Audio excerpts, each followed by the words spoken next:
एक दिन सम्राट अकबर अपने सिंहासन पर विराजमान थे और दरबारियों में हमेशा की तरह चर्चा गर्म थी। लेकिन इस बार चर्चा का विषय था बीरबल। कुछ दरबारी जो हमेशा से बीरबल की जगह लेना चाहते थे, आज फिर उनकी चतुराई पर सवाल उठा रहे थे। अकबर मुस्कराए। उन्होंने सबकी बातें सुनी और बोले, अगर तुम सबको लगता है कि बीरबल अब पहले जैसे नहीं रहे, तो क्यों ना एक परीक्षा ली जाए। ये सुनकर दरबारी चौंक गए। अकबर ने सभी को काली धूल से भरे थैले सौंपे और कहा, राज्य के किसी भी धनवान व्यापारी को ये थैला कम से कम 50,000 रुपए में बेचकर दिखाओ। जो सबसे ज्यादा कीमत पर इसे बेचेगा वही सबसे बुद्धिमान माना जाएगा। दरबारी हक्के बक्के रह गए। काली धूल, वो भी 50,000 रुपए में। फिर भी आदेश था। सबने थैला लिया और निकल पड़े। हर दरबारी अलग अलग जगह गया। किसी ने कहा, यह काली धूल तांत्रिक है, इससे आत्मा शुद्ध होती है। दूसरे ने कहा, यह दुर्लभ पहाड़ों से आई है, इसे जलाने से वास्तु दोष मिटता है। लेकिन किसी व्यापारी ने एक ढेला तक नहीं दिया। कुछ ने तो अपमान करके भगा दिया। कोई भी दरबारी अपने थैले के बदले 100 भी नहीं कमा पाया। सभी थकहार कर वापस लौटे और अपनी हार स्वीकार कर ली। अब सबकी निगाहें बीरबल की ओर थी। बीरबल मुस्कुराए और बोले, जहां लोग चीजें बेचते हैं, मैं विश्वास बेचूंगा। फिर उन्होंने ये किया। 1. काली धूल को बारीक पिसवाया, जैसे कोई कीमती चूर्ण हो। 2. एक सुनहरी डिब्बी मंगवाई और उसमें भर दिया। 3. एक नया वेश बनाया। वो बन गए हकीम अब्दुल सुफियान, जो मिस्र से आए रहस्यमयी वैद्य थे। 4.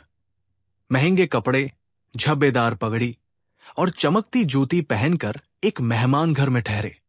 5. फिर नगर में एक प्रचार करवाया। मिस्र से आए हकीम अब्दुल सुफियान लाए हैं वो चमत्कारी चूर्ण, जिसे आंखों में लगाने से दिखते हैं आपके पूर्वज और उनके छिपाए रहस्य। शहर में हड़कंप मच गया। हर सेठ को यह खबर लगी। सेठ भोलानाथ, जो नगर का सबसे अमीर व्यक्ति था, बेहद लालची था और अपने दादाजी के गड़े खजाने की कहानियां सुन सुनकर बड़ा हुआ था। भोलानाथ ने हकीम से मिलकर कहा, मुझे वो चूर्ण चाहिए जो मुझे मेरे पूर्वजों की झलक दिखा सके। हकीम ने कहा, यह कोई आम दवा नहीं, इसकी कीमत है 1,00,000। भोलानाथ ने मोलभाव किया और कीमत 50,000 पर तय हुई। पर भोलानाथ शातिर था। उसने कहा, मैं इसे यही लगाऊंगा और अगर कुछ नहीं दिखा तो पैसे वापस लूंगा। हकीम बोले, बिल्कुल, लेकिन इसकी असली शक्ति तो सबके सामने ही नजर आती है। चलिए शहर के चौराहे पर। भीड़ इकट्ठा हो गई। सब देखना चाहते थे ये चमत्कार। हकीम, बीरबल ऊंची आवाज में बोले, सेठ भोलानाथ अब ये चूर्ण लगाएंगे। अगर इनके पूर्वज सत्यवादी थे और इन्होंने कोई पाप नहीं किया तो इनको सब कुछ दिखेगा। पर अगर इनमें या इनके परिवार में कोई बेईमान हुआ तो इन्हें कुछ नहीं दिखेगा। सेठ की आंखों में चूर्ण लगाया गया। थोड़ी देर बाद सेठ बोला, कुछ धुंधला सा दिख रहा है, शायद। अब सेठ करे तो क्या करे। भीड़ के सामने झूठ बोलने की हिम्मत नहीं थी। उसने चुपचाप बीरबल को 50,000 रुपए थमा दिए। बीरबल दरबार लौटे। सबने पूछा, क्या तुम भी असफल रहे? बीरबल ने मुस्कुराकर उत्तर दिया, मैंने धूल नहीं बेची, एक सपना बेचा, और वो भी पूरे 50,000 रुपए में। अकबर हंस पड़े। सपना? कैसा सपना? बीरबल ने सब कुछ विस्तार से सुनाया। अकबर की आंखों में चमक आ गई। उन्होंने बीरबल को उठाया और कहा, बीरबल, तुमने सिद्ध कर दिया कि बुद्धिमानी चीजें नहीं, उनके पीछे छुपी कहानी बेचती है। तुम ही इस दरबार के सबसे चतुर रत्न हो। अंत सिख। इस कहानी से हमें सीखने को मिलता है, जब वस्तु की कोई कीमत न हो तब उसे मूल्य देने का काम बुद्धिमान करता है। दिमाग से किया गया व्यापार सबसे मूल्यवान होता है। कहानी 2। एक दिन की बात है। बीरबल जल्दी उठे, जैसे हमेशा उठते थे। सूरज की हल्की रोशनी उनके आंगन को सुनहरा कर रही थी। वे अपने ध्यान कक्ष में बैठकर गहन चिंतन में लीन थे कि तभी उनका सेवक दौड़ता हुआ आया। हुजूर, आज दरबार में विशेष सभा है। बादशाह सलामत ने सभी मंत्रियों को सुंदर पोशाक में आने का आदेश दिया है। बीरबल बोले, अच्छा, फिर तो हमें जल्दी तैयार होना होगा। उन्होंने अपनी अलमारी खोली और अपना पसंदीदा रेशमी कुर्ता निकाला, वो कुर्ता जो उन्हें एक राजपूत रजवाड़े से उपहार में मिला था। लेकिन जैसे ही उन्होंने उसे पहना, उन्होंने महसूस किया कि बाएं भाग की सिलाई खुल चुकी है। अरे, ये तो फट गया। सेवक बोला, हुजूर, दूसरा पहन लीजिए। बीरबल मुस्कुराए, नहीं, यही पहनूंगा, क्योंकि आज मुझे एक बात साबित करनी है। दरबार में चहल पहल थी। सभी मंत्री, अमीर, उमरा और दरबारी सुंदर पोशाकों में सजे धजे नजर आ रहे थे। किसी की पगड़ी मोरपंखी थी तो किसी की अंगरखा सोने की कढ़ाई से जड़ा हुआ था। तभी बीरबल दरबार में प्रवेश करते हैं, एक सादे किंतु फटे हुए कुर्ते में। पूरा दरबार चौंक गया। कुछ मंत्रियों ने तो मुंह छिपाकर हंसना शुरू कर दिया। महामंत्री चंचल राय ने कान में फुसफुसाते हुए कहा, बीरबल दरिद्र हो गए क्या? दूसरे बोले, शायद दरबार में आने की जल्दी में पुराने कपड़े पहन लिए। अकबर ने बीरबल को ध्यान से देखा और मुस्कुराते हुए बोले, बीरबल, आज दरबार में विशेष सभा है। क्या तुम्हें यह बात नहीं बताई गई थी? बीरबल ने विनम्रता से झुककर कहा, हुजूर, जरूर बताई गई थी, लेकिन मुझे लगा सुंदरता आत्मा की होनी चाहिए, कपड़ों की नहीं। दरबार में फिर से खुसर पुसर होने लगी। अकबर ने थोड़ा मजाकिया लहजे में पूछा, तो क्या ये आत्मा की सुंदरता का प्रतीक है? ये फटा हुआ कुर्ता? पूरा दरबार हंसी से गूंज उठा। बीरबल ने चुपचाप सबकी ओर देखा और फिर बोले, महाराज, क्या मैं एक प्रश्न पूछ सकता हूं? जरूर। अगर कोई सुंदर व्यक्ति गंदे कपड़े पहने तो क्या वो कुरूप हो जाता है? और अगर कोई चोर रेशमी पोशाक पहन ले तो क्या वह सम्मानीय हो जाता है? अकबर मुस्कुराए, बात तो ठीक है, लेकिन दरबार की गरिमा भी तो कोई चीज है ना? बीरबल ने सिर झुकाया, हुजूर, मुझे एक अवसर दीजिए इस फटे कुर्ते की बात समझाने का। फिर यदि आप कहें तो मैं इसे कभी नहीं पहनूंगा। अकबर ने सहमति दी। बीरबल ने इशारे से अपने सेवक को बुलाया। अगले दिन बीरबल ने अपने निवास पर एक भोज का आयोजन किया। सभी दरबारी, मंत्री और स्वयं बादशाह अकबर भी निमंत्रण पर पहुंचे। बीरबल के सेवकों ने दरवाजे पर सबको रोका और कहा, क्षमा कीजिए, केवल वही व्यक्ति अंदर प्रवेश कर सकता है जिसने रेशमी पोशाक पहनी हो। कुछ दरबारी तुरंत भीतर चले गए, पर कुछ साधारण वस्त्रों वाले बाहर ही रह गए। अकबर चकित हो गए और बोले, बीरबल, ये क्या कर रहे हो? बीरबल बाहर आए और बोले, महाराज, कल मेरे फटे कुर्ते पर हंसी हुई थी।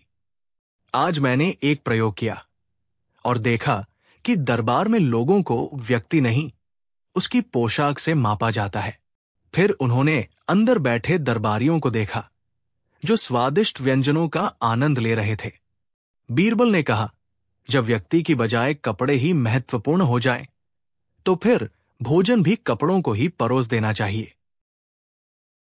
बीरबल ने एक रेशमी कुर्ता लिया, उसे थाली में रख दिया और बोला, लीजिए महाराज, आज भोजन इस कुर्ते को दीजिए, क्योंकि यही दरबार की गरिमा का असली हिस्सा है। पूरा वातावरण स्तब्ध हो गया। अकबर जोर से हंसे और बोले, वाह बीरबल, तुमने फिर से सिद्ध कर दिया कि असली मूल्य व्यक्ति का होता है, न कि उसके वस्त्रों का। अगले दिन दरबार में फिर सभा हुई। इस बार बीरबल अपने उसी फटे कुर्ते में आए, लेकिन किसी ने न कुछ कहा न हंसी उड़ाई। अकबर ने मुस्कुराकर कहा, बीरबल, तुम्हारे फटे कुर्ते ने पूरी दरबार को वो सिखा दिया जो किताबें नहीं सिखा सकी। बीरबल झुककर बोले, हुजूर, कपड़े शरीर ढकते हैं, चरित्र आत्मा ढकता है। जब आत्मा उज्जवल हो तो फटा कुर्ता भी चमकता है। अकबर ने तुरंत दरबार के सामने घोषणा की, आज से दरबार में किसी व्यक्ति का मूल्य उसके विचारों, कर्मों और चरित्र से मापा जाएगा, न कि उसकी पोशाक से। बाद में बीरबल ने उस फटे कुर्ते को एक शीशे के फ्रेम में रखवा दिया और अपने पुस्तकालय की दीवार पर टांग दिया। नीचे एक पट्टी लगाई गई। ये केवल एक कपड़ा नहीं है, ये एक दृष्टिकोण है। हर बार कोई दरबारी उस कुर्ते को देखता, मुस्कुराता और अपने मन में बीरबल की बातों को दोहराता। कपड़े बदल सकते हैं, पर आत्मा का वस्त्र हमेशा सच्चाई और सदाचार होना चाहिए। कहानी की सीख: 1. किसी व्यक्ति की कीमत उसके कपड़ों से नहीं, उसके चरित्र से आंकी जाती है। 2. जब समाज बाहरी दिखावे पर चलता है तो सही बातें खो जाती है। 3. एक फटा कुर्ता अगर किसी को सोचने पर मजबूर कर दे तो वो करोड़ों के रेशमी वस्त्रों से श्रेष्ठ होता है। 4. बीरबल की हंसी केवल मनोरंजन नहीं होती, वो हर बार एक गहरी सीख छोड़ जाती है। कहानी 3. बादशाह अकबर हर सुबह दरबार में आते ही कहते, बीरबल, आज फिर कुछ अनोखा दिखाओ। और उस दिन तो वाकई एक अजीब मामला दरबार में पहुंचा जिसने सभी को चौंका दिया। एक बूढ़ा आदमी दरबार में लाठी टेकते हुए आया। उसके साथ थे 3 नौजवान और उनके पीछे गांव के कुछ बुजुर्ग। उसने कहा, जहांपना, मैं अपनी मृत्यु से पहले एक वसीयत कर गया था, लेकिन मेरी मौत के बाद वो वसीयत इतनी अजीब साबित हुई कि पूरे गांव में बंटवारा नहीं हो पा रहा है। अकबर ने पूछा, बीरबल, क्या तुम इस अजीब वसीयत का राज खोल सकते हो? बीरबल मुस्कराए, हुजूर, मामला जितना अजीब है, सच्चाई उससे ज्यादा गहरी है। वसीयत कुछ इस प्रकार थी, मेरी तीनों संतानों को बराबर हिस्सा मिलेगा, लेकिन मेरी अंतिम इच्छा है कि मेरे मरने के बाद जो बेटा सबसे ज्यादा मेरा सम्मान करेगा, उसे मेरी सबसे कीमती चीज, मेरी सोने की मूर्ति दी जाए। अब तीनों बेटों ने दावा किया कि वही पिता का सबसे बड़ा भक्त है। पहले बेटे ने कहा, मैंने पिता की सेवा की। दूसरे ने कहा, मैंने उनका इलाज करवाया। तीसरे ने कहा, मैंने तो खुद भूखा रहकर उन्हें खिलाया। गांव वाले भी 3 हिस्सों में बंट गए। सब कह रहे थे, ये वसीयत तो झगड़े की जड़ बन गई। अकबर बोले, बीरबल, ये तय करना मुश्किल है, हर कोई अपनी बात सही साबित कर रहा है। बीरबल मुस्कराए, सच की पहचान करनी है तो वसीयत को नहीं, इंसान के मन को पढ़ना होगा। बीरबल ने तीनों बेटों को दरबार में बुलाया और कहा, तुम तीनों को अपने पिता की मूर्ति के बारे में कुछ बताना है। 1 हफ्ते बाद हम फैसला करेंगे कि किसे वो मिलेगी। तीनों मान गए, लेकिन बीरबल ने गुप्त रूप से अपने आदमी भेजे हर बेटे की निगरानी के लिए। उन्होंने देखा कि तीनों में से एक बेटा रात को दोस्तों के साथ शराब पी रहा था और पिता की वसीयत का मजाक उड़ा रहा था। दूसरा बेटा हर जगह जाकर कह रहा था, बस वो मूर्ति मिल जाए तो बेचकर 10,000 अशर्फिया बना लूंगा। केवल तीसरा बेटा हर दिन अपने पिता की कब्र पर बैठकर रोता था और किसी से कुछ नहीं कहता। बीरबल ने एक और योजना बनाई। तीनों बेटों को एक एक करके उस मूर्ति के सामने बुलाया गया। मूर्ति के पास एक पुरानी तलवार रखी थी और एक कागज जिस पर लिखा था, अगर तुम्हें लगता है कि तुम ही मेरे सबसे प्रिय हो तो ये तलवार उठाओ और मूर्ति को बीच से 2 भागों में काट दो ताकि बाकियों को न मिले। पहला बेटा सोच में पड़ा, फिर बोला, पिता की सबसे कीमती चीज है, पर मुझे अधिकार है। और तलवार उठाने ही वाला था कि बीरबल ने उसे रोका। दूसरे बेटे ने कहा, हां, मैं इसे बेच ही डालूंगा तो काट दूंगा, कोई फर्क नहीं। उसने तलवार छू भी ली, लेकिन तीसरे बेटे ने कहा, मैं ये कभी नहीं करूंगा। भले ही मुझे कुछ न मिले, लेकिन पिता की अमानत को तोड़ना, उनके सम्मान को मारना होगा। अब बीरबल खड़े हुए और बोले, जहांपना, फैसला स्पष्ट है। जो पिता की वस्तु को तोड़ना चाहता है वो उनका सम्मान नहीं कर सकता। जो उसे बेचने की बात कर रहा है उसे सिर्फ लालच है, लेकिन जो बिना अधिकार के भी उसकी रक्षा कर रहा है वही सच्चा पुत्र है। अकबर ने मुस्कुराकर कहा, बीरबल, तुमने फिर से सत्य को उजागर किया। तीसरे बेटे को सोने की मूर्ति दी गई और साथ ही बाकी जायदाद को तीनों में बराबर बांटने का आदेश हुआ। लेकिन बीरबल ने एक शर्त रखी, जो 2 बेटे झूठ बोलते पाए गए हैं वे गांव के मंदिर में 1 साल सेवा करेंगे, ताकि उन्हें समझ आए कि लालच से नहीं, त्याग से अधिकार मिलता है। अब वो तीसरा बेटा मूर्ति को अपने पिता की याद में मंदिर में रख देता है। लिखता है, ये मेरे पिता की नहीं, एक सीख की मूर्ति है, जो कहती है सम्मान विरासत से नहीं, व्यवहार से मिलता है। गांव में झगड़े बंद हो जाते हैं और बीरबल की समझदारी की फिर एक बार जय जयकार होती है। कहानी की शिक्षा 1, वसीयत का अर्थ संपत्ति नहीं, भावना होता है। 2, सम्मान का अधिकारी वही है जो उसकी रक्षा करे, न कि उसे तोड़े या बेचे। 3, बीरबल ने दिखाया कि न्याय केवल नियमों से नहीं, चरित्र की गहराई से होता है। 4, सच्चा बेटा वही है जो विरासत से पहले मूल्यों को समझे। कहानी 4, अकबर के दरबार में कई बार ऐसे प्रश्न उठते थे जिनका सीधा उत्तर देना कठिन होता था। लेकिन जब बीरबल जैसा बुद्धिमान व्यक्ति दरबार में हो तो असंभव प्रश्नों के उत्तर भी सरल हो जाते हैं और वहीं से जन्म लेती है वे कहानियां जो आज भी हमें सोचने पर मजबूर कर देती है। एक दिन दरबार में कुछ ऐसा ही प्रश्न उठा, सबसे बड़ा गुनाह कौन सा है? और बीरबल ने जो उत्तर दिया उसने पूरी दरबार को स्तब्ध कर दिया। सूरज की किरणें जैसे ही शाही महल की ऊंची मीनारों को चूमी, अकबर बादशाह अपने प्रिय बाग में टहलने निकले। साथ में थे उनके कुछ खास मंत्री और हकीम। बातों बातों में बादशाह ने एक सवाल उछाल दिया, कहो, इस दुनिया का सबसे बड़ा गुनाह क्या है? मंत्री एक दूसरे का मुंह ताकने लगे। किसी ने कहा हत्या, किसी ने कहा चोरी, कोई बोला झूठ। लेकिन बादशाह किसी उत्तर से संतुष्ट नहीं हुए।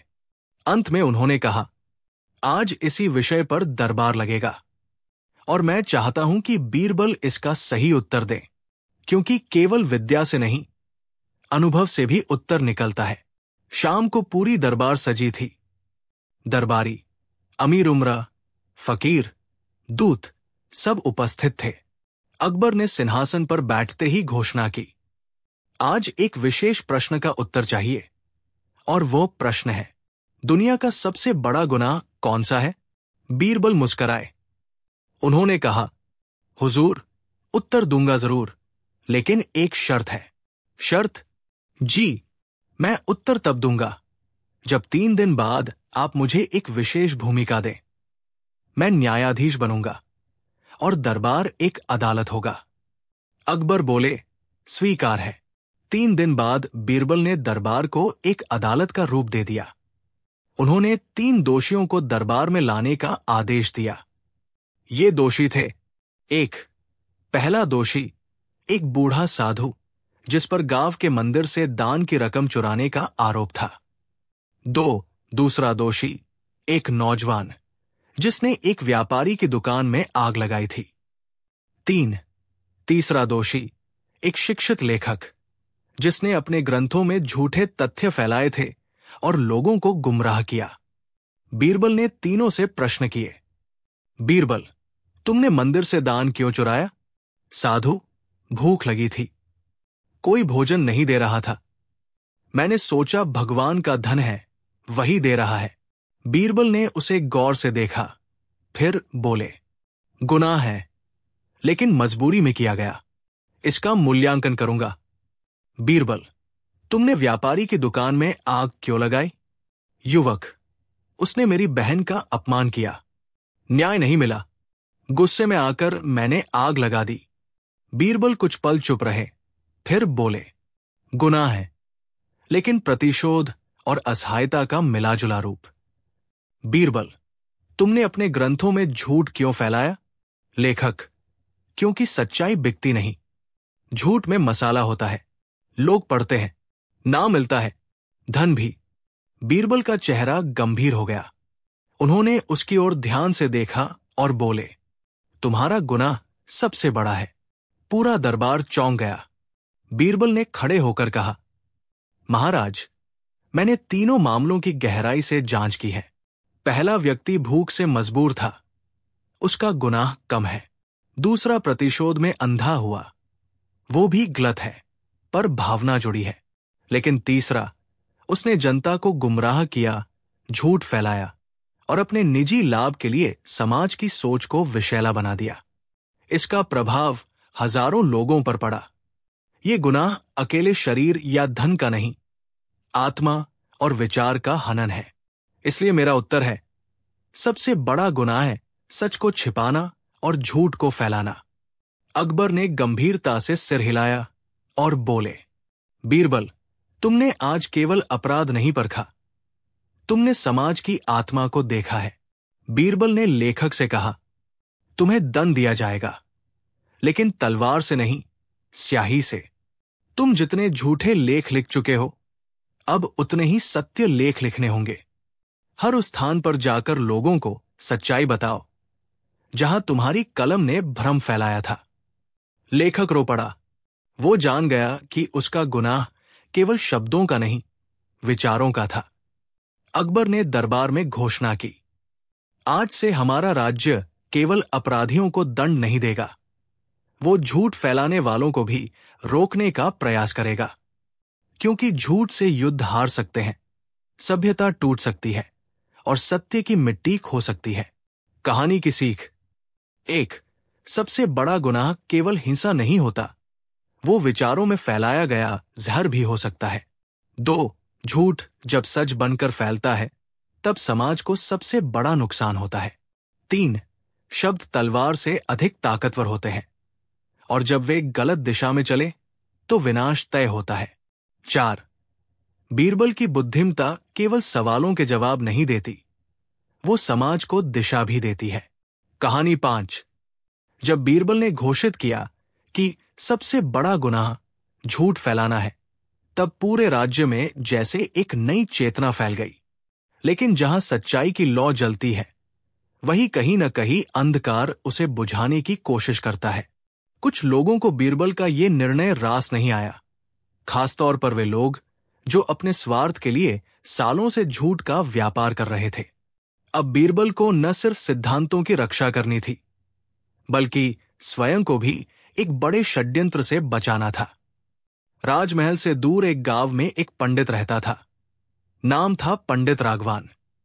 बाहर से तो वो पूजा पाठ करता, मगर भीतर से वो एक धूर्त व्यक्ति था। वो झूठे चमत्कार दिखाकर लोगों से पैसे लूटता और धार्मिक भावनाओं का शोषण करता। जब बीरबल का फैसला पूरे राज्य में पहुंचा, तब उसके पास आने वाले लोगों की संख्या घटने लगी। उसने गुस्से में कहा, यह बीरबल तो हमें भूखा मार देगा। अगर यही चलता रहा तो हमारी दुकान बंद हो जाएगी। फिर उसने अपने कुछ अनुयायियों से कहा, अब वक्त है सच्चाई को झूठ में बदलने का। बीरबल को गुनहगार बनाओ और फिर देखो तमाशा।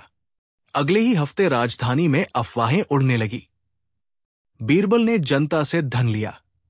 उसने एक गरीब किसान की जमीन हथिया ली। बीरबल खुद भ्रष्ट है, दूसरों को सच्चाई का पाठ पढ़ाता है। अकबर ने जब यह सुना तो उनका माथा ठनका। उन्होंने बीरबल को बुलाया और कहा, बीरबल, क्या तुमने किसी गरीब की जमीन ली है? बीरबल मुस्कराया। जहां सच्चाई खड़ी होती है, वहां झूठ पीछे से वार करता है। हुजूर, मुझे अनुमति दे, मैं खुद पर लगाए आरोपों की जांच करवाना चाहता हूं, आपकी अदालत में, सबके सामने। अगले दिन बीरबल ने न्याय का एक अलग तरीका अपनाया। उन्होंने शहर के प्रमुख लोगों, किसानों और व्यापारी वर्ग को बुलाया। उन्होंने सबके सामने कहा, आज मैं कटघरे में खड़ा हूं। जो मुझ पर आरोप लगाना चाहता है, खुले दिल से कहे, मैं चुपचाप सुनूंगा। एक एक करके 3 लोग सामने आए। वे वही लोग थे जिन्हें राघवान ने भेजा था। एक ने कहा, बीरबल ने मेरी जमीन हड़प ली। 2, दूसरे ने कहा, उसने रिश्वत ली। 3, तीसरे ने कहा, उसने मेरे पिता को धमकाया था। बीरबल ने मुस्कुराते हुए पूछा, किस दिन की बात है? वे तीनों एक ही तारीख बताने लगे। बीरबल बोले, रोचक बात यह है कि उस दिन मैं महाराज के साथ सिंध की यात्रा पर था। यह प्रमाण दरबार के रिकॉर्ड में दर्ज है। सारी जनता हंसने लगी। बीरबल ने अब असली चाल चली। उन्होंने गुप्तचरों को पंडित राघवान के गांव भेजा। वहां से सारे सबूत लाए गए, झूठे चमत्कारों की किताबें, लोगों से ठगे पैसे के दस्तावेज, अनुयायियों की सूची। सबके सामने ये सच आया कि आरोप बीरबल पर नहीं बल्कि पंडित राघवान पर लगने चाहिए थे।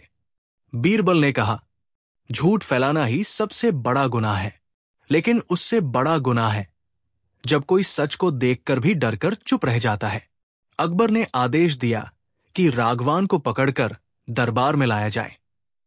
राघवान रोता हुआ बोला, मैंने जो किया वो डर के कारण किया। मुझे लगा मेरी दुनिया उजड़ जाएगी।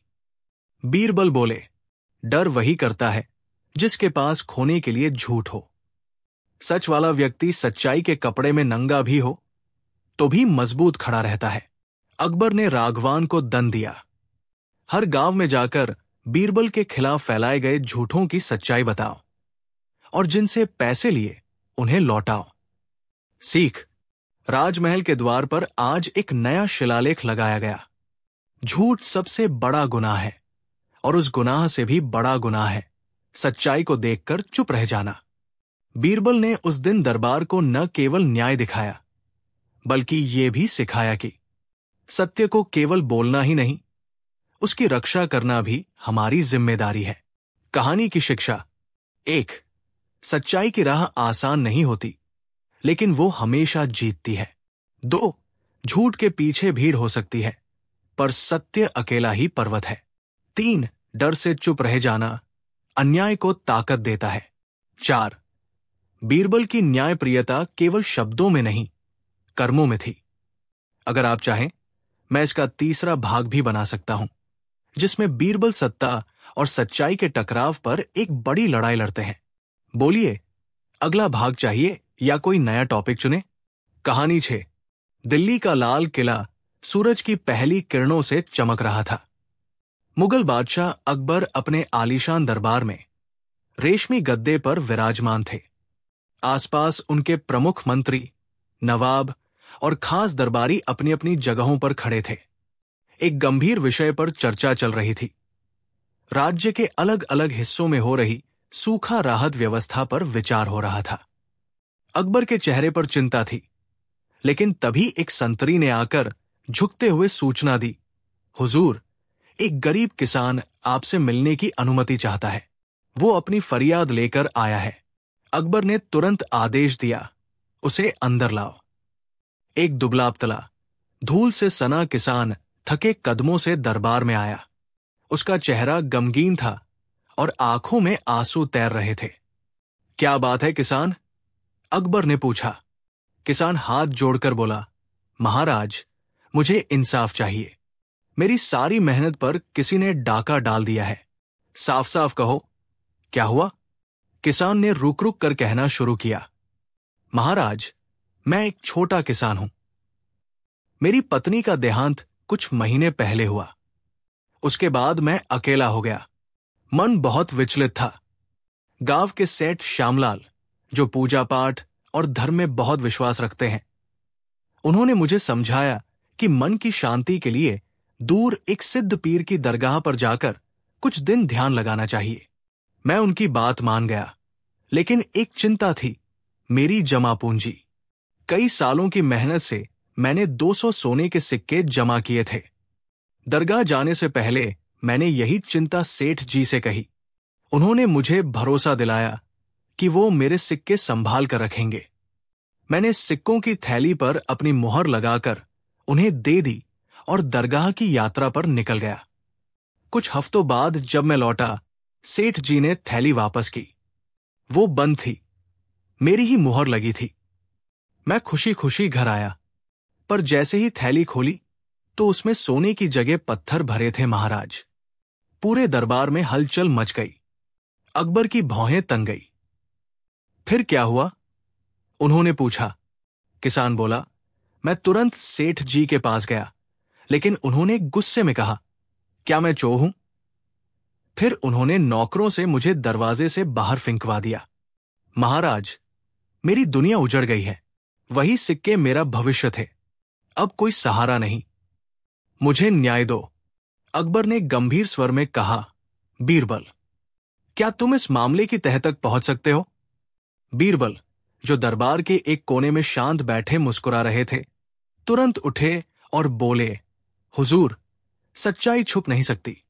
मुझे 2 दिन का समय दीजिए। अकबर ने सिर हिलाया। तुम्हें 2 दिन मिलते हैं। बीरबल सीधे किसान के घर गए और वो थैली मंगवाई जिसमें पत्थर निकले थे। थैली उन्होंने सूंघी और कुछ देर तक सोचते रहे। अजीब सी गंध है, बीरबल ने मन ही मन कहा। फिर उन्होंने अपनी योजना बनानी शुरू की। अगले दिन बीरबल नगर के एक इत्र बेचने वाले के पास गए और विशेष गंध वाला तेल मंगवाया। ऐसा तेल जिसकी सुगंध कपड़ों में महीनों तक बनी रहती थी। इसके बाद उन्होंने एक वैसी ही थैली तैयार की, बिल्कुल किसान की पुरानी थैली जैसी। उस थैली में असली सोने के सिक्के डाले, तेल की कुछ बूंदें छिड़की और उसे मुहर बंद किया। तीसरे दिन बीरबल दरबार में हाजिर हुए। उन्होंने अकबर से कहा, हुजूर, सेठ श्यामलाल और किसान को बुलवाइए। कुछ ही देर में सेठ श्यामलाल आए। सफेद दाढ़ी, केसरिया वस्त्र, माथे पर तिलक और चंदन की माला। पूरे नगर में उनकी छवि एक साधु जैसी थी। लोग उन्हें दानवीर कहते थे। अकबर ने कहा, सेठ जी, किसान आप पर आरोप लगा रहा है कि आपने उसके सोने के सिक्के बदल दिए। सेठ मुस्कुराते हुए बोले, महाराज, मैं धर्मपरायण व्यक्ति हूं। यह मुझ पर झूठा आरोप है। थैली उसकी ही मुहरबंद थी। मैं कैसे उसमें कुछ छेड़ सकता हूं? बीरबल ने कहा, बिल्कुल, इसलिए हमें सच्चाई जानने के लिए एक प्रयोग करना पड़ेगा। बीरबल ने एक थैली दरबार में मंगवाई, वही जिसे उन्होंने सुगंध से तैयार किया था। सेठ जी, बीरबल बोले, क्या आप पहचान सकते हैं कि यह वही थैली है जो आपने किसान को लौटाई थी? सेठ ने थैली को देखा और बिना उसे खोले जल्दी से कहा, हां, यही तो है। मैं पहचान सकता हूं। यही थैली मैंने किसान को लौटाई थी। दरबार में सन्नाटा छा गया। बीरबल ने तुरंत मुस्कुराकर कहा, ठीक है, फिर इसका मतलब यह हुआ कि सिक्के असली हैं और किसान झूठा है? सेठ ने सिर हिलाया, बिल्कुल। बीरबल ने थैली को खोला। उसमें चमकते असली सोने के सिक्के थे। सेठ हक्का बक्का रह गया। बीरबल ने कहा, यह थैली तो मैंने खुद बनाई थी सेठ जी, और खास बात यह कि इसमें मैंने इत्र डाला था, जिसकी गंध अब आपके कपड़ों में है। पूरा दरबार अब सेठ की तरफ देखने लगा। बीरबल ने आगे कहा, जिस थैली में आपने सिक्के छुपाए थे, उसी में से मैंने गंध उठाई थी, और वही गंध आज भी आपके वस्त्रों से आ रही है। इसका मतलब आप ही ने सिक्के चुराए। सच्चाई का सामना। सेठ अब कांपने लगे। बचपन से ही मैं बहुत लालची था। इतने सारे सिक्के देखकर मेरे मन में पाप आ गया। मैंने पत्थर भर दिए और सोचा किसान कुछ नहीं कर पाएगा। माफ कर दो महाराज। अकबर क्रोधित हुए। तुमने अपने धर्म का, समाज के भरोसे का और इंसानियत का अपमान किया है। बीरबल, क्या सजा होनी चाहिए? बीरबल बोले, सेठ को 1 साल कारावास हो और उनकी संपत्ति से किसान को 2 गुना हर्जाना दिया जाए। अकबर ने उसी क्षण आदेश पारित कर दिया। पूरा दरबार बीरबल की तारीफ में गूंज उठा। मंत्री हो या सैनिक, सभी कहने लगे, बीरबल की जय हो। अकबर मुस्कराए। बीरबल, तुमने एक बार फिर साबित कर दिया कि सच्चाई के लिए न तो तलवार चाहिए न डंडा, सिर्फ दिमाग चाहिए। किसान की आंखों में आंसू थे, पर इस बार वो राहत के आंसू थे। सीख, धोखा चाहे कितनी भी सफाई से क्यों न दिया जाए, एक दिन सच्चाई उसकी गंध बनकर बाहर आ ही जाती है। धर्म के नाम पर छल करना सबसे बड़ा अपराध है। कहानी 7। मुगल साम्राज्य के शानदार दरबार में एक विशेष माहौल हमेशा बना रहता था। बादशाह अकबर की शाही रसोई हमेशा विविध और स्वादिष्ट व्यंजनों से भरपूर रहती थी। लेकिन अकबर को सबसे ज्यादा शौक था फलों का, विशेष रूप से आम का। गर्मी के मौसम में अकबर और उनके दरबारियों के लिए आम का आना एक विशेष अवसर होता। एक दिन अकबर ने अपने दरबारियों के लिए एक शानदार दावत का आयोजन किया। महल के बगीचे में बड़े बड़े आसपास लगे थे और हर ओर फूलों का महकता हुआ वातावरण था। इस दावत का मुख्य उद्देश्य था अकबर और उनके दरबारियों को स्वादिष्ट आमों का स्वाद चखाना। अकबर अपने चतुर और बुद्धिमान मंत्री बीरबल के साथ बैठे थे। उनका यह विश्वास था कि बीरबल न केवल राजनीति में कुशल थे, बल्कि हर चुनौती को बड़ी आसानी से हल कर लेते थे, और इस दावत में भी वही उम्मीद थी। बगीचे में सुहावने मौसम के बीच सभी दरबारी एकत्रित हुए। एक के बाद एक दर्जनों प्रकार के आम उनके सामने पेश किए गए। स्वादिष्ट आमों का स्वाद चखने के बाद बादशाह अकबर और बीरबल के पास विशेष रूप से पके आम रखे गए थे। अकबर और बीरबल दोनों एक साथ आम खा रहे थे और एक के बाद एक उनके कटोरों में आम के गुठलियां जमा हो रही थी। लेकिन इस बार अकबर के मन में एक और खिचड़ी पकने लगी थी। आम खाने की प्रक्रिया में अकबर ने अपने मन में एक चतुराई की योजना बनाई। वो जानबूझकर अपनी गुठलियां बीरबल के पास सरकाना चाहते थे। जब दावत समाप्त होने को थी, तब अकबर ने अपनी योजना को अंजाम देना शुरू किया। वो धीरे धीरे अपनी प्लेट से गुठलियां बीरबल की प्लेट में डालने लगे। बीरबल बिल्कुल शांत थे और उन्होंने कुछ नहीं देखा। उनका ध्यान पूरी तरह से आम में था। अकबर का उद्देश्य यह था कि वो बीरबल के खिलाफ कुछ ऐसा कर सके कि दरबारियों में हंसी का माहौल बने और वो बीरबल को हल्के में ले सके। लेकिन बादशाह ने एक महत्वपूर्ण गलती की। वो ये भूल गए कि बीरबल के पास एक अत्यधिक तेज बुद्धि है। अकबर ने देखा कि बीरबल की प्लेट में गुठलियां ढेर हो गई थी, जबकि उनकी अपनी प्लेट में सब कुछ साफ था। इस पर अकबर ने अचानक जोर से कहा, बीरबल, तुम सच में बहुत भुक्खड़ हो। क्या तुमने ये सब अकेले खा लिया? तुम्हें तो खाने के सलीके तक नहीं आए। दरबारियों ने देखा कि बीरबल की प्लेट में आम की गुठलियां ही गुठलियां जमा हो चुकी थी। सभी लोग हंसी से लोटपोट हो गए। अकबर की योजना कामयाब हो गई थी। उन्होंने सोचा था कि इस तरह से वो बीरबल को शर्मिंदा कर देंगे। लेकिन बीरबल ने बिना घबराए एक चतुर उत्तर दिया। उन्होंने बहुत ही शांत आवाज में अकबर से कहा, जहां पनाह, आप बिल्कुल सही कह रहे हैं। मैं सचमुच भूखड़ हूं। लेकिन आप मुझे हैरान कर रहे हैं। दरबारियों ने इस बात पर ध्यान दिया और अकबर हैरान हो गए कि बीरबल ने इतनी चतुराई से जवाब दिया। बीरबल ने आगे कहा, आपने तो पूरे आम के साथ उसकी गुठली भी खाई। ऐसा कैसे? अब सभी दरबारी ये सोचने लगे कि बीरबल क्या कहना चाहते हैं। बीरबल ने धीरे से अकबर की प्लेट और कुर्सी के नीचे देखा। सभी दरबारी भी वही देखने लगे। सबका चेहरा एकदम रंगीन हो गया। अकबर की प्लेट में कोई गुठली नहीं थी और न ही उनकी कुर्सी के नीचे कोई गुठली पाई गई थी। जब दरबारी ये सब देख रहे थे, तब बीरबल ने कहा, जहां पनाह, अगर आप सच में भुक्खड़ होते तो आपकी प्लेट में भी गुठलियां होती, लेकिन आपने तो गुठलियां खाई नहीं। इस बात पर दरबार में हलचल मच गई और सभी दरबारी जोर जोर से हंसी में फूट पड़े। अकबर का चेहरा गुस्से और शर्म से लाल हो गया। उन्होंने अपने चेहरे पर मुस्कान छिपाने की कोशिश की, लेकिन उनके चेहरे पर नजर आता गुस्सा उन्हें किसी से छिपा नहीं था।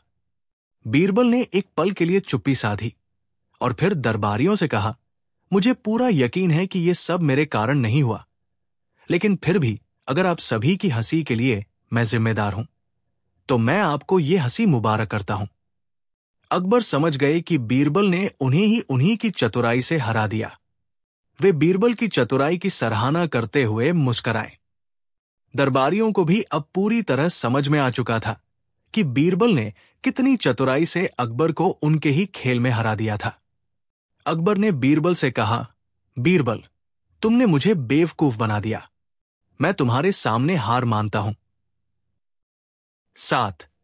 शिक्षा, मोरल, ये कहानी हमें ये सिखाती है कि यदि हम किसी के मजाक का लक्ष्य बनने की योजना बनाते हैं तो हमें ये ध्यान रखना चाहिए कि सामने कौन है। हमें यह भी समझना चाहिए कि कभी कभी अपनी चतुराई और बुद्धिमानी से हम किसी भी मुश्किल परिस्थिति को पलट सकते हैं। बीरबल ने यह साबित किया कि मजाक उड़ाने से पहले हमें यह सोचना चाहिए कि हम किसके साथ खेल रहे हैं। कहानी 8। बादशाह अकबर के भव्य दरबार में एक हलचल सी थी। मौसम सुहावना था और दरबार की सजावट आज कुछ ज्यादा ही खास लग रही थी। बीरबल भी अपने सामान्य समय से पहले दरबार पहुंच चुके थे। बादशाह ने सभी दरबारियों को बुलवाया था। कारण था एक नया दरबारी जो स्वयं को बहुत बड़ा ज्ञानी मानता था। अकबर ने मुस्कुराते हुए बीरबल से कहा, बीरबल, आज हमारे दरबार में एक विशेष व्यक्ति आने वाला है। उसका नाम है ज्ञानी चंद। वो दावा करता है कि उसे हर विषय का संपूर्ण ज्ञान है। देखना चाहता हूं क्या वो सच में ज्ञानी है या केवल शब्दों का जादूगर। बीरबल ने सिर झुकाकर कहा, जहांपनाह, असली और नकली में फर्क करना हमारा काम है। चलिए देखते हैं उस ज्ञानी चंद को। कुछ ही देर में भारी रेशमी वस्त्र पहने, माथे पर तिलक और हाथ में बड़ी पुस्तक लेकर एक व्यक्ति दरबार में प्रविष्ट हुआ। उसके साथ 2 सेवक भी थे जो उसकी किताबें और संदूक लेकर चल रहे थे। जहांपनाह को मेरा नमस्कार, उसने ऊंचे स्वर में कहा। मैं हूं ज्ञानी चंद। मैं वेद, पुराण, गणित, खगोल, राजनीति और काव्य में पारंगत हूं। मेरे जैसे ज्ञानी पूरे हिंदुस्तान में नहीं। अकबर ने मुस्कुराकर कहा, बहुत अच्छा, हम तो ऐसे ही किसी व्यक्ति की प्रतीक्षा कर रहे थे। आइए हमारे ज्ञान के रत्न बीरबल से मिलिए। ज्ञानी चंद ने बीरबल को देखा और थोड़ा सा हंसते हुए कहा, बीरबल, मैंने बहुत सुना है इनका नाम, पर कहते हैं जिनका नाम बड़ा होता है वो काम में अक्सर छोटे निकलते हैं। पूरा दरबार एक पल को शांत हो गया। बीरबल मुस्कुराए। ज्ञानी जी, आपकी बात सुनकर ज्ञान के गंगा का प्रवाह महसूस हुआ, लेकिन क्या मैं आपसे एक छोटा सा प्रश्न पूछ सकता हूं? जरूर जरूर, ज्ञानी चंद बोला, पूछिए, मैं तो उत्तर देने के लिए ही जन्मा हूं। बीरबल ने मुस्कुराते हुए पूछा, अगर एक मुर्गा हर दिन एक अंडा देता है तो 3 मुर्गे 3 दिन में कितने अंडे देंगे? ज्ञानी चंद सोच में पड़ गया। उंगलियों पर गिनती करने लगा। दरबार की नजरों में थोड़ी हंसी आने लगी और कुछ देर बाद उसने उत्तर दिया, 3 मुर्गे 3 दिन में 9 अंडे देंगे। बीरबल बोले, ज्ञानी जी, आपने गिनती तो ठीक लगाई, पर एक गलती कर दी। मुर्गा अंडे नहीं देता। पूरा दरबार हंसी से गूंज उठा। ज्ञानी चंद थोड़े असहज हो गए। उन्होंने अपनी पुस्तक को संभाला और बोले, ये तो एक चालबाज सवाल था। असली ज्ञान तो वो है जो गंभीर हो। बीरबल बोले, बिल्कुल, तो चलिए एक गंभीर सवाल करते हैं। बताइए, बिना कुछ बोले, बिना इशारा किए, किसी को कैसे समझाया जाए कि वो गलत है? ज्ञानी चंद बोला, ये असंभव है। जब तक शब्द या संकेत ना हो, कोई कैसे समझेगा? बीरबल ने अकबर की ओर देखा और बोले, जहांपनाह, क्या हम एक नाटक प्रस्तुत करें? अकबर ने सहमति में सिर हिलाया। बीरबल ने 2 सैनिक बुलवाए और कहा, एक सैनिक जोता हुआ बैल बनेगा और दूसरा होगा गाड़ीवान। उन्होंने अभिनय शुरू किया। बैल खेत जोत रहा था। तभी गाड़ीवान चिल्लाता है, तू बैल नहीं, तोता है। बैल ने मुंह उठाया और कहा, क्या? देखा? बीरबल बोले, अगर बैल बोल पड़े तो वो बैल नहीं होता, और अगर ज्ञानी मूर्खता करने लगे तो वो ज्ञानी नहीं रहता।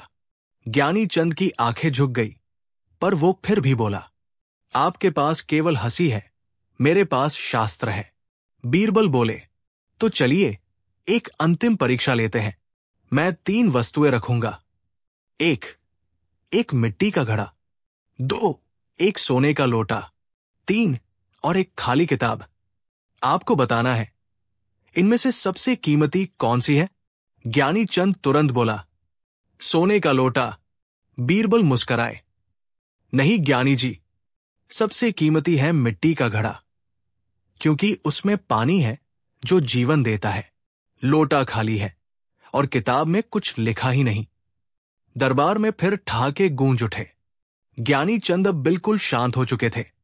उन्होंने कहा, बीरबल जी, आपने सिद्ध कर दिया कि ज्ञान केवल पुस्तकों में नहीं होता, बल्कि उसे समझना भी जरूरी है।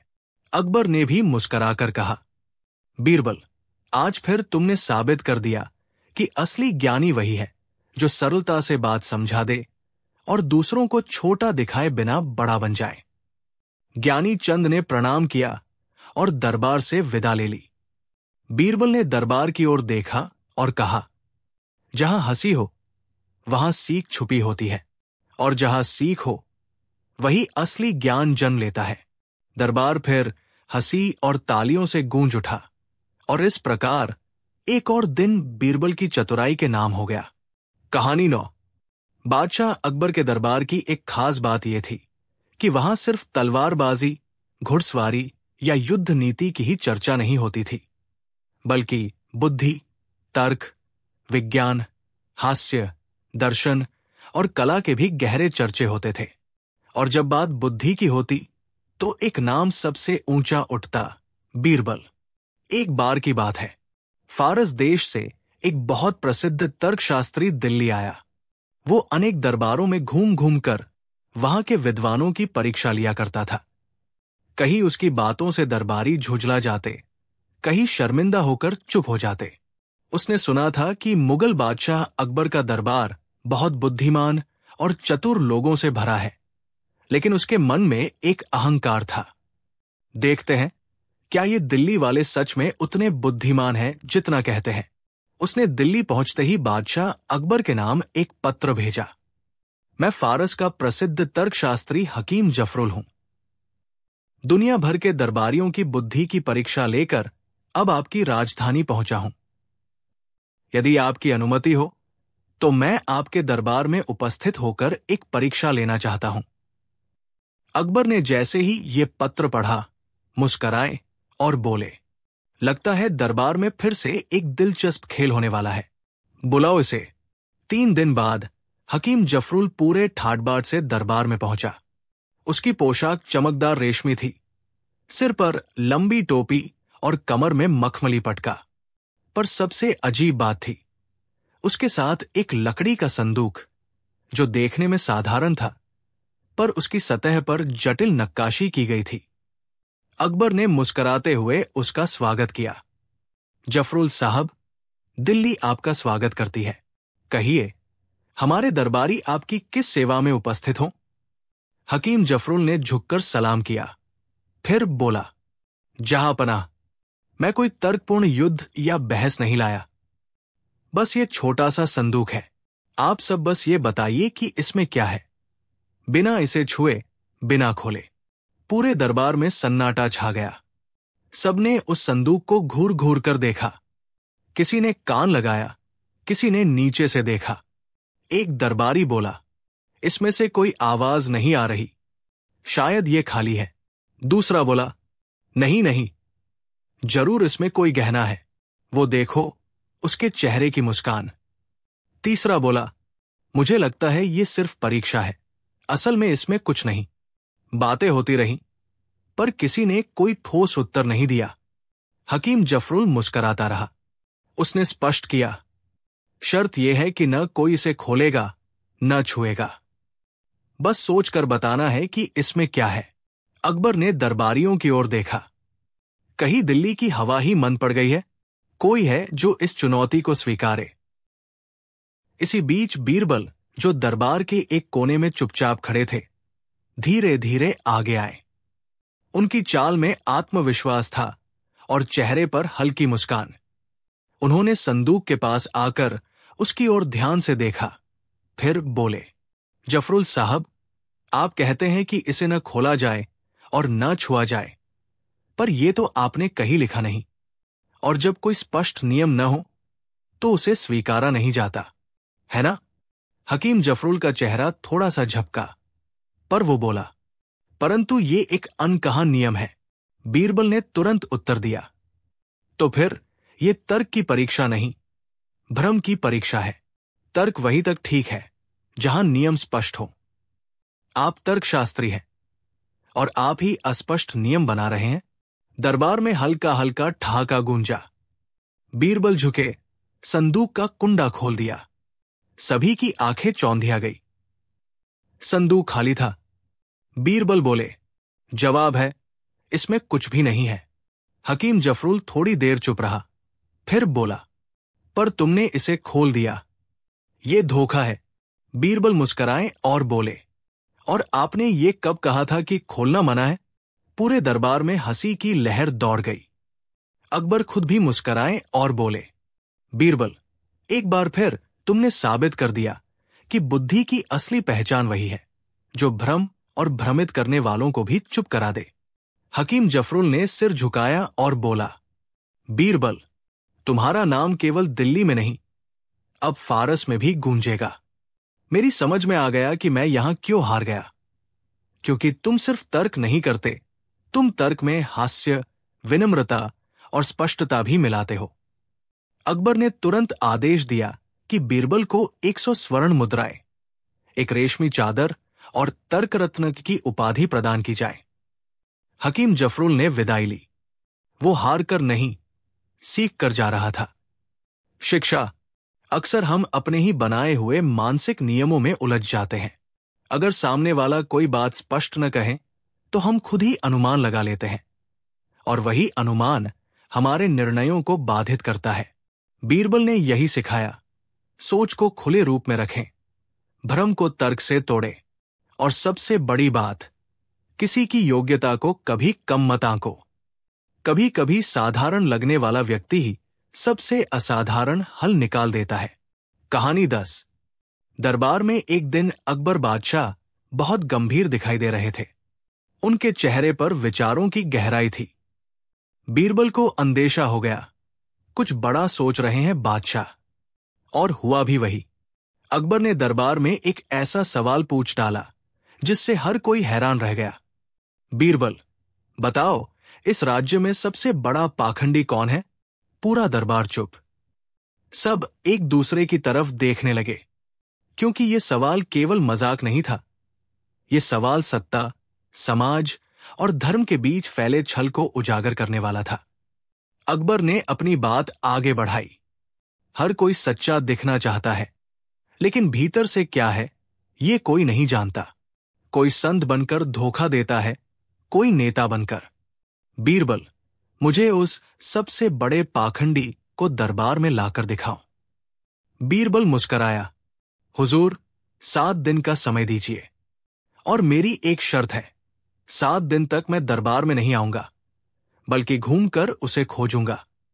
अकबर बोले, स्वीकार है। बीरबल साधारण वेश में निकल पड़े। सबसे पहले वे पहुंचे एक नामी संत के आश्रम में। आश्रम में संत जी प्रवचन दे रहे थे। त्याग ही जीवन है, मोह छोड़ो, धन का लालच बुरा है। लेकिन जैसे ही प्रवचन खत्म हुआ, संत अंदर चले गए और बीरबल ने देखा, सोने की कुर्सी, घी का भोजन, शराब और नर्तकियां। बीरबल मन ही मन मुस्कराए, एक दावेदार मिल गया। फिर वे पहुंचे एक धार्मिक व्यापारी के पास। वो अपने धंधे को पुण्य का नाम देता था। जो मेरे मंदिर में 11,000 रुपए चढ़ाएगा, उसके सारे पाप धुल जाएंगे। बीरबल ने पूछा, अगर गरीब चढ़ावा न दे सके तो? बाबा ने कहा, तो उसका पाप अगले जन्म तक साथ रहेगा। बीरबल को और कुछ पूछने की जरूरत नहीं पड़ी। अंत में बीरबल एक ऐसे व्यक्ति से मिले जो धर्मगुरु था, पर हर चुनाव में राजाओं की तरफ से प्रचार करता था, लोगों को डराता और पैसे लेकर फैसले बदलवाता। उसने खुद कहा, मुझे राजा भी पूछते हैं, मैं जिसको कह दूं वही राज्य जीतता है। अब बीरबल को पूरा चित्र स्पष्ट हो गया। 7 दिन बाद बीरबल दरबार में लौटे। दरबार में बड़ी भीड़ थी। सब सुनना चाहते थे कि बीरबल कौन सा नाम लेंगे। बीरबल ने कहा, हुजूर, मैंने पाखंड देखा। जो संत है वो विलास में लिप्त है, जो व्यापारी है वो भगवान बेच रहा है, और जो धर्मगुरु है वो सत्ता का दलाल बन गया है। अकबर ने पूछा, तो कौन है सबसे बड़ा पाखंडी? बीरबल ने दरबार में एक दर्पण मंगवाया और कहा, महाराज, सबसे बड़ा पाखंडी वह है जो जनता के सामने सच्चाई का मुखौटा पहनकर भीतर से स्वार्थी, लालची और दोहरे चरित्र का होता है। और ये पाखंड हर वर्ग में है, धर्म में, व्यापार में, राजनीति में। लेकिन सबसे बड़ा पाखंडी वो होता है जो लोगों की आस्था का फायदा उठाता है। अकबर ने आदेश दिया कि बीरबल जिन 3 लोगों की बात कर रहे हैं उन्हें दरबार में लाया जाए। तीनों लाए गए, संत, व्यापारी बाबा और वह नेता साधु। बीरबल ने सबके सामने उनकी असलियत बयान की। 1. संत के आश्रम की विलासिता की तस्वीरें। 2. व्यापारी बाबा के चढ़ावे की रसीदें। 3. नेता साधु के मंत्रियों से पैसे लेते सबूत। पूरा दरबार हैरान। दरबार के बाहर जमा हजारों लोग ये तमाशा देख रहे थे। लोगों में गुस्सा, दुख और आश्चर्य था। अकबर ने घोषणा की, हम ऐसे लोगों से राज्य की आस्था की रक्षा करेंगे। धर्म, सत्ता और व्यापार, इन तीनों को अगर ईमानदारी से न निभाया जाए तो ये जनता को अंधकार में ढकेल देते हैं। अंत और शिक्षा। बीरबल ने अंत में कहा, पाखंडी वो नहीं जो गलती करता है, पाखंडी वो है जो गलती करके भी खुद को संत साबित करता है। कहानी की सीख। 1. पाखंड सबसे घातक बीमारी है। ये सत्य का नकाब ओढ़े होता है। 2. धर्म, सत्ता और व्यापार, जब इनका स्वार्थ से मेल होता है तब पाखंड जन्म लेता है। 3. सच्चा व्यक्ति वही है जो अपने आप से भी ईमानदार हो। 4. बीरबल की बुद्धि हमें सिखाती है, सत्य केवल देखा नहीं जाता, खोजा भी जाता है। दरबार में बीरबल ने 3 बड़े पाखंडियों की पोल खोल दी थी। एक संत जो विलास में लिप्त था, एक व्यापारी जो भगवान को बेच रहा था, और एक नेता साधु जो सत्ता का दलाल था। बीरबल ने सबूतों के साथ उनकी सच्चाई उजागर की और अकबर ने उन्हें सजा भी दी। लेकिन कहानी वही खत्म नहीं हुई, क्योंकि बीरबल ने एक फैसला लिया, मैं सजा नहीं, बदलाव चाहता हूं। अकबर ने पूछा, क्या सजा दी जाए इन्हें बीरबल? बीरबल बोले, सजा से डर पैदा होता है, लेकिन बदलाव से आत्मा जागती है। मैं चाहता हूं कि ये तीनों एक बार फिर समाज के सामने खड़े हों, लेकिन इस बार अपने असली चेहरे के साथ। अकबर ने उत्सुक होकर कहा, तुम्हारा सुझाव? बीरबल मुस्कराया, तीनों को 1-1 हफ्ते के लिए सच्चाई का दर्पण दिखाने वाला बनाना होगा। हर दिन जनता के बीच खड़े होकर अपने झूठ स्वीकारें और बताएं कि कैसे उन्होंने लोगों को गुमराह किया। अब बारी थी उस पाखंडी संत की।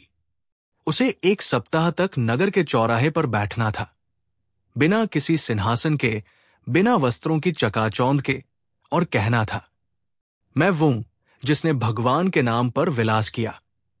लेकिन आज मैं सीख रहा हूं सच्चाई क्या होती है। पहले दिन लोग उसे पत्थर मारने आए, दूसरे दिन कोई बात करने भी नहीं आया, तीसरे दिन एक बूढ़ी औरत पास आकर बोली, अगर तू सच में बदल गया है तो क्या तू मेरी झोपड़ी में आकर हमें सच सिखाएगा? संत की आंखें भर आई। उसने पहली बार महसूस किया कि आदर डर से नहीं, सत्य से मिलता है। दूसरे सप्ताह की बारी थी उस व्यापारी की। उसे मंदिर के बाहर खड़ा होना पड़ा, हाथ में एक तख्ती लिए। मैंने भगवान को बेचा, अब खुद को बेचना चाहता हूं, ताकि लोगों को यह समझा सकूं कि श्रद्धा की कोई कीमत नहीं होती। लोग पहले हंसे, फिर एक बच्चा आया और पूछा, भगवान बिकता है क्या? व्यापारी बाबा चुप हो गया। पहली बार उसने अपनी ही बात से घृणा महसूस की। आखिरी दिन वो मंदिर के अंदर गया और घोषणा की, आज से ये मंदिर हर किसी के लिए खुला रहेगा, बिना चढ़ावे के। जो देना है दिल से दो, न कि डर से। तीसरे सप्ताह वो साधु जो नेताओं के हाथ की कठपुतली था, उसे बीरबल ने आदेश दिया कि वो उसी जनता के सामने खड़ा हो जिसे डराकर वोट दिलवाता था। एक वृद्ध किसान ने आकर पूछा, जब तू हमारे गांव आया था तूने कहा था अगर हम फला को वोट नहीं देंगे तो हमारा अनिष्ट होगा, पर अब तू खुद अपनी जुबान का मालिक नहीं दिखता। साधु चुप था। भीड़ बढ़ने लगी, सवाल बढ़ते गए। अंत में वो रो पड़ा। मैंने डर के व्यापार में अपनी आत्मा गिरवी रख दी थी। अब अगर मेरी जुबान में सच्चाई न हो तो बोलना छोड़ दूंगा। बीरबल सामने आया और बोला, जब झूठ रोता है और सच उसे गले लगाता है तभी समाज में बदलाव आता है। तीनों पाखंडी अब समाज से माफी मांग चुके थे। अब अकबर ने पूछा, क्या तुम मानते हो कि इन लोगों का बदलाव सच्चा है? बीरबल बोले, हां महाराज, पाखंडी वही होता है जो खुद को नहीं पहचानता, लेकिन जब कोई अपने भीतर के झूठ को स्वीकार लेता है तो वो पाखंडी नहीं, एक जागा हुआ इंसान बन जाता है। अब वो संत एक सच्चे गुरु के रूप में गांवों में घूमता है, सादगी में जीता है और सच्चे उपदेश देता है। वो व्यापारी अब एक मुफ्त अन्न भंडार चलाता है। लिखा होता है, भक्ति चढ़ावे से नहीं, सेवा से मिलती है। और वो साधु अब राजनीतिक प्रचार से दूर एक शिक्षा केंद्र में बच्चों को नैतिकता सिखाता है। बीरबल दरबार में कहता है, सबसे बड़ा पाखंडी वो है जो अपने झूठ को सच मान ले, लेकिन अगर वो उसे पहचान कर बदल जाए तो वही सबसे बड़ा इंसान भी बन सकता है। भाग 2 की शिक्षा। 1. पाखंड केवल बाहर से नहीं मिटता, भीतर से गलाना पड़ता है। 2. गलती करने वाला अपराधी नहीं, मगर गलती स्वीकार न करने वाला पाखंडी है। 3. सच्चाई का सामना करने का साहस बदलाव की पहली सीढ़ी है। 4. बीरबल ने सिर्फ बुद्धि नहीं दिखाई, एक समाज को आईना दिखाया। कहानी 11। एक बार की बात है, अकबर के दरबार में एक पहलवान आया। वो लंबा चौड़ा, भारी शरीर वाला, बड़े बड़े मूंछों वाला एक पहलवान था जो पड़ोसी राज्य से आया था। वो अकबर के सामने सिर झुकाकर बोला, जहांपनाह, मैंने सुना है कि आपके दरबार में केवल विद्वान ही विद्वान है। क्या कोई ऐसा है जो मेरे साथ मुकाबला कर सके? अकबर ने कहा, मुकाबला? किस बात का? बल का। मैं जानना चाहता हूं कि क्या कोई है जो मेरी ताकत को हरा सके, बुद्धि से या बल से। पूरा दरबार स्तब्ध। कुछ दरबारी हंस पड़े, कुछ बोले, इसका जवाब तो सिर्फ बीरबल ही दे सकता है। अकबर ने मुस्कुराकर कहा, तो ठीक है, बीरबल को बुलाओ। बीरबल दरबार में आए। उनके हाथ में एक पुस्तक थी और चेहरे पर वही चिरपरिचित मुस्कान। अकबर बोले, बीरबल, ये वीरबल हंसी हमारे दरबार में आया है, कहता है कि वो बल से सबको हरा सकता है। क्या तुम इसे हरा सकते हो? बीरबल ने बिना घबराए उत्तर दिया, अगर अनुमति हो तो मैं इसका जवाब अपने तरीके से दूंगा, लेकिन इसके लिए मुझे 3 दिन का समय चाहिए। पहलवान मुस्कराया, 3 दिन? ठीक है, मैं इंतजार करूंगा, लेकिन मेरी चुनौती बनी रहेगी। अगर तुम हार गए तो मेरी शर्तों के अनुसार दरबार छोड़ना पड़ेगा। अकबर ने शर्त मान ली। बीरबल 3 दिन तक पहलवान के आसपास दिखे ही नहीं। उन्होंने चुपचाप उसकी आदतें, दिनचर्या, खाना पीना, सोना जगना सब पर नजर रखी। तीसरे दिन बीरबल फिर दरबार में आए। उन्होंने कहा, जहांपनाह, अब समय है, मैं आज इस पहलवान से मुकाबला करूंगा, लेकिन मेरी शर्त है कि हम हाथ नहीं मिलाएंगे, हम दिमाग की लड़ाई लड़ेंगे। पहलवान गरजा, बुद्धि की लड़ाई? चलो देखते हैं। बीरबल ने 3 गुत्थियां पहलवान के सामने रखी, पहेलियां जो जीवन और निर्णय से जुड़ी थी। पहली, ऐसी कौन सी चीज है जो जितनी बांटी जाए उतनी ही बढ़ती जाए? पहलवान सोचता रहा, जवाब नहीं आया। बीरबल बोले, ज्ञान। दूसरी पहेली, ऐसा कौन सा पेड़ है जिसकी छाया भी जलाती है? पहलवान चकराया। बीरबल बोले, घमंड का पेड़। तीसरी पहेली, ऐसी कौन सी दौड़ है जिसमें तेज दौड़ने वाला सबसे पीछे रह जाता है? पहलवान हार मान गया। बीरबल मुस्कराए, धैर्य की दौड़, क्योंकि इसमें जीतने वाला वही होता है जो रुक सके। पूरा दरबार तालियों से गूंज उठा। बीरबल ने पूछा, पहलवान जी, आप क्या सोचते हैं, राजा को क्या सबसे ज्यादा ताकतवर बनाता है? पहलवान बोला, सेना, हथियार और वीरता। बीरबल ने अकबर की ओर देखा और बोले, नहीं, एक राजा को सबसे ज्यादा ताकत उसकी प्रजा का विश्वास देता है। अगर वो खो जाए तो सेना भी काम नहीं आती। अकबर मुस्कराए, बीरबल, तुमने सही कहा। बीरबल ने दरबार में एक छोटा संदूक मंगवाया। उसमें एक फल, एक सोने की ईंट और एक किताब रखी। तीनों चीजें ढकी हुई थी। बीरबल बोले, मान लीजिए, इनमें से एक ही चीज आपको जीवन में सफलता दिला सकती है। आपको बिना देखे चुनना है। पहलवान ने बिना सोचे ईंट वाला संदूक चुन लिया। सोना ही ताकत है, उसने कहा। बीरबल ने मुस्कुराकर कहा, गलत चुनाव, क्योंकि फल स्वास्थ्य है, किताब ज्ञान है और ईंट केवल वजन है, मूल्य नहीं। दरबार में फिर तालियां बज उठीं। बीरबल ने सिर झुकाकर कहा, जिसके पास ज्ञान है वही असली बलवान है, क्योंकि वो सोच सकता है, समझ सकता है और दूसरों को जीतने के लिए हाथ नहीं, मस्तिष्क का प्रयोग करता है। पहलवान अब पूरी तरह शांत हो चुका था। वो बीरबल के पैरों में झुक गया और बोला, मैंने आज जाना कि असली ताकत शारीरिक नहीं, मानसिक होती है। आपने मेरी आंखें खोल दी। अकबर उठे और बीरबल को गले लगाते हुए बोले, बीरबल, तुमने फिर से साबित कर दिया कि हमारा सबसे ताकतवर हथियार हमारी बुद्धि है और वो तुम हो। इस कहानी से हमें क्या सीख मिलती है? एक, घमंड बल का होता है, पर जीत हमेशा बुद्धि की होती है। दो, ताकत वही जो समय पर काम आए और सोचने की ताकत सबसे बड़ी होती है। तीन, शब्दों से किए गए युद्ध तलवारों से ज्यादा घाव छोड़ते हैं। चार, ज्ञान वो हथियार है जिसे कोई छीन नहीं सकता। कहानी 12। एक दिन बादशाह अकबर अपने महल के बागीचे में टहल रहे थे। उनका चेहरा तनाव रहित नहीं था। उनके माथे की लकीरें बता रही थी कि कुछ बात उन्हें परेशान कर रही है। अचानक उन्होंने एक फूल तोड़ा और गुस्से में जमीन पर फेंक दिया। मंत्री अब्दुल रहीम ने पूछा, जहांपनाह, क्या कुछ गलत हो गया? अकबर बोले, हाँ रहीम, आज दरबार में एक व्यापारी ने मेरे सामने झूठ बोला और मैं समझ ही नहीं पाया। अगर बीरबल वहां होता तो वो सच्चाई जरूर सामने लाता। अब्दुल रहीम बोले, बीरबल तो आज सुबह किसी काम से बाहर गया है, कल तक लौटेगा।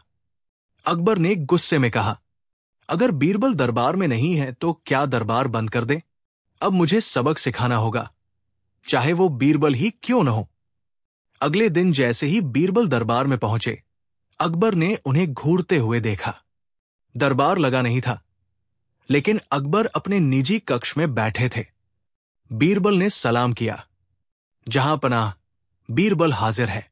अकबर बोले, हाजिर हो तो सुनो, आज से तुम्हें कोई विशेष दर्जा नहीं मिलेगा। तुम भी आम दरबारियों की तरह बैठोगे और तुम्हें आज का भोजन भी साधारण मिलेगा। बीरबल समझ गए कि बादशाह का मूड खराब है। उन्होंने सिर झुकाकर कहा, जो हुक्म, जहांपनाह। बीरबल ने उस दिन चुपचाप साधारण वस्त्र पहना और सबसे आखिरी पंक्ति में बैठ गए। उन्होंने सामान्य भोजन किया और किसी से कोई शिकायत नहीं की, लेकिन उन्होंने एक योजना बना ली थी। अगले दिन सुबह जब बादशाह अकबर अपने कमरे से निकले, उन्होंने देखा कि महल के बाहर एक बकरी बंधी हुई थी, जिसकी पीठ पर मालिक का गुस्सा बिन वजह का बोझ लिखा हुआ था। बादशाह चौंक गए। उन्होंने सिपाही को बुलाया। ये बकरी किसने बांधी? सिपाही बोला, हुजूर, बीरबल सुबह ही इसे यहां बांध कर गए हैं। अकबर ने होंठ काटे और कहा, बीरबल को बुलाओ। बीरबल दरबार में पहुंचे। अकबर ने उन्हें घूरते हुए पूछा, ये क्या बेहुदा हरकत है? बकरी पर तंज कसना अब दरबार का शिष्टाचार है? बीरबल मुस्कुराए और बोले, जहांपनाह, ये बकरी मुझे कल महल के बाहर घूमती मिली। इसकी आंखों में डर था, लेकिन कारण नहीं। जैसे कल मेरे हिस्से का गुस्सा भी बेवजह था, तो सोचा ये बकरी और मैं एक जैसे हैं। अकबर का गुस्सा कुछ कम हुआ, लेकिन उन्होंने फिर भी गंभीरता से पूछा, क्या तुम कहना चाहते हो कि मेरा गुस्सा बेवजह था? बीरबल बोले, नहीं जहांपनाह, मैं बस ये कहना चाहता हूं कि जब महान राजा भी कभी कभी बेवजह क्रोधित होते हैं तो उनका प्रिय सेवक उन्हें याद दिला सकता है। सम्मानपूर्वक। दरबार में हंसी की लहर दौड़ पड़ी, लेकिन अकबर का चेहरा धीरे धीरे मुस्कराने लगा। अकबर ने सोचा कि बीरबल ने अपने अंदाज में उन्हें आईना दिखा दिया, लेकिन उन्हें अभी भी तसल्ली नहीं हुई। उन्होंने बीरबल से कहा, ठीक है, अगर तुम इतने ही बुद्धिमान हो तो कल दरबार में ऐसा कुछ करो जिससे मेरा गुस्सा पूरी तरह से गायब हो जाए और मैं हंसे बिना ना रह सकूं। बीरबल ने सिर झुकाकर कहा, जो हुक्म मेरे मालिक का। अगले दिन बीरबल दरबार में अजीब से कपड़े पहनकर आए। उन्होंने एक जूता सिर पर पहना हुआ था, गले में प्याज की माला थी और हाथ में एक चम्मच पकड़ रखी थी। दरबार में सभी दरबारी हैरान थे। बीरबल ने मंच पर जाकर नाटक करना शुरू किया। मैं महान हूं, मैं सबसे ज्ञानी हूं, क्योंकि मेरे पास ये चम्मच है जो भविष्य देख सकती है। अकबर ठाके मारकर हंस पड़े। बोले, बीरबल, ये क्या तमाशा है? बीरबल बोले, जहांपनाह, ये तमाशा आपके गुस्से के लिए है। आपने कहा था कि कुछ ऐसा करूं जिससे आप हंस पड़े, तो मैंने वही किया। अकबर बोले, लेकिन तुम तो विद्वान हो, ये सब क्या? बीरबल मुस्कराकर बोले, जहांपनाह, यही तो संदेश है। कभी कभी गुस्सा हमें भी ऐसा बना देता है जैसा मैं दिख रहा हूं, बेमतलब, अजीब और दूसरों की नजरों में हास्यास्पद। अकबर ने ठहाका लगाया और बीरबल को गले लगा लिया। अकबर बोले, बीरबल, तुमने न केवल मुझे हंसाया बल्कि गुस्से की असलियत भी दिखा दी। मैं मानता हूं तुम्हारी चालाकी दरबार की सबसे बड़ी संपत्ति है। बीरबल ने विनम्रता से कहा, जहांपनाह, मैं तो केवल आपके चेहरे की मुस्कान लौटाना चाहता था, क्योंकि एक हंसता हुआ राजा ही सबसे महान होता है। गुस्सा क्षणिक होता है, पर उसका प्रभाव गहरा होता है। बुद्धिमानी वही जो बिना टकराव के समाधान निकाले। हंसी और विनम्रता से बड़ी कोई ताकत नहीं। कहानी 13। सम्राट अकबर के दरबार में उस दिन कुछ विशेष नहीं हो रहा था। न कोई याचक आया, न कोई लड़ाई का समाचार, न ही कोई बड़ी समस्या। अकबर सिंहासन पर बैठे ऊब रहे थे। उन्होंने चारों ओर देखा। सभी दरबारी थकेथके से नजर आ रहे थे। बीरबल अपने स्थान पर बैठे एक पुस्तक पढ़ रहे थे। अकबर ने मुस्कराकर कहा, बीरबल, लगता है आज का दिन बड़ा नीरस है। चलो कुछ ऐसा किया जाए जिससे थोड़ी हलचल हो। बीरबल ने सिर झुकाकर उत्तर दिया, जहांपनाह, दरबार की नीरसता दूर करने के लिए आपके एक सवाल की देर है। अकबर हंसते हुए बोले, तो ठीक है, आज मैं ऐसा सवाल पूछूंगा जिसे सुनकर दरबारी सोच में पड़ जाएंगे, और शायद तुम भी। अकबर ने गंभीरता से कहा, बीरबल, ये बताओ, अगर एक ऊंट उड़ना शुरू कर दे तो सबसे पहले किसकी जिम्मेदारी होगी उसे जमीन पर उतारने की? पूरा दरबार सन्न रह गया। फिर कुछ दरबारी हंस पड़े, कुछ ने सिर खुजाया और कुछ सोच में पड़ गए। बीरबल भी मुस्कराए। उन्होंने अकबर की तरफ देखा और कहा, हुजूर, ये तो बड़ा विचित्र और मूर्खतापूर्ण सवाल है। अकबर बोले, ठीक यही तो मेरी योजना थी। अब बताओ, इसका जवाब क्या होगा? बीरबल बोले, जहांपनाह, ये प्रश्न वास्तव में आसान नहीं है। इसका उत्तर तर्क से नहीं, चतुराई से ही मिलेगा। कृपया मुझे एक दिन का समय दे। अकबर मुस्कराए और बोले, मंजूर है, लेकिन कल सबके सामने जवाब देना, ताकि सभी जान सकें कि तुम इस सवाल से कैसे निपटते हो। बीरबल दरबार से निकलकर सीधे नगर की ओर चले गए। उन्होंने कई जगहों पर जाकर लोगों से बात की, बच्चों से लेकर बूढ़ों तक, पंडितों से लेकर जुलाहों तक। उन्होंने सबसे यही सवाल पूछा, अगर ऊंट उड़ने लगे तो उसे कौन उतारेगा? लोग हंसते, कुछ कहते पक्षियों का सरदार, कुछ कहते कोई जादूगर ही उतार सकता है। बीरबल मुस्कुराते रहे। उन्हें पता था कि इस सवाल का जवाब तर्क में नहीं, बल्कि व्यंग्य और बुद्धिमत्ता में है। अगले दिन सबकी नजरें बीरबल पर थी। अकबर बोले, तो बीरबल, बताओ, उड़ते हुए ऊंट को कौन जमीन पर लाएगा?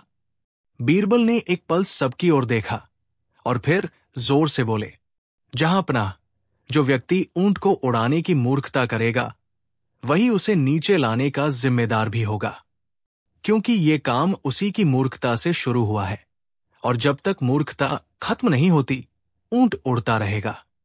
दरबार एक पल के लिए शांत, फिर हंसी की बौछार हो गई। एक दरबारी बोला, वाह बीरबल, आपने तो सच्ची बात कह दी। मूर्खता करने वाला ही उसका हल भी होता है। दूसरा बोला, इसका मतलब यह भी है कि यदि कोई समस्या तर्क से परे हो, तो उसका समाधान भी सोच से परे होगा। तीसरा दरबारी, जो अकबर का चापलूस था, उसने कहा, मगर हुजूर, ये सवाल तो आपने पूछा था, तो क्या इसका अर्थ? अकबर ने उसे घूर कर देखा। दरबारी चुप हो गया। बीरबल ने बात संभाली, जहांपनाह का सवाल मूर्खता भरा नहीं था, बल्कि वो हमारी सोच की सीमा को परखने का तरीका था। अकबर मुस्कराए, बीरबल, तुमने तो फिर से साबित कर दिया कि किसी भी सवाल का जवाब चतुराई से दिया जा सकता है। बीरबल झुककर बोले, जहांपनाह, मूर्खतापूर्ण सवाल तब तक हंसी उड़ाते हैं जब तक कोई बुद्धिमान व्यक्ति उन्हें व्यंग्य में न बदल दे। इसी दौरान दरबार में एक अजीब व्यक्ति घुस आया। कपड़े फटे, बाल बिखरे और हाथ में एक पिंजरा, जिसमें एक लकड़ी का ऊंट रखा था जिसके पंख लगे थे। वो चिल्लाया, हुजूर, मेरा ऊंट उड़ गया है, उसे वापस लाने के लिए मुझे 100 अशर्फिया दीजिए। पूरा दरबार ठाके मारकर हंस पड़ा। अकबर बोले, तुम कौन हो और ये पागलपन क्यों कर रहे हो? व्यक्ति बोला, मुझे तो पता चला कि आपके दरबार में उड़ते ऊंटों के लिए चर्चा हो रही है, तो सोचा मैं भी आ जाऊं। बीरबल मुस्कुराए और बोले, ये व्यक्ति मूर्ख नहीं, बल्कि ज्ञानी है, क्योंकि वह जानता है कि जब मूर्खतापूर्ण चर्चा हो रही हो, तो एक अतिरिक्त मूर्खता ही उसमें चमक लाती है। बीरबल दरबारियों की ओर मुड़े और बोले,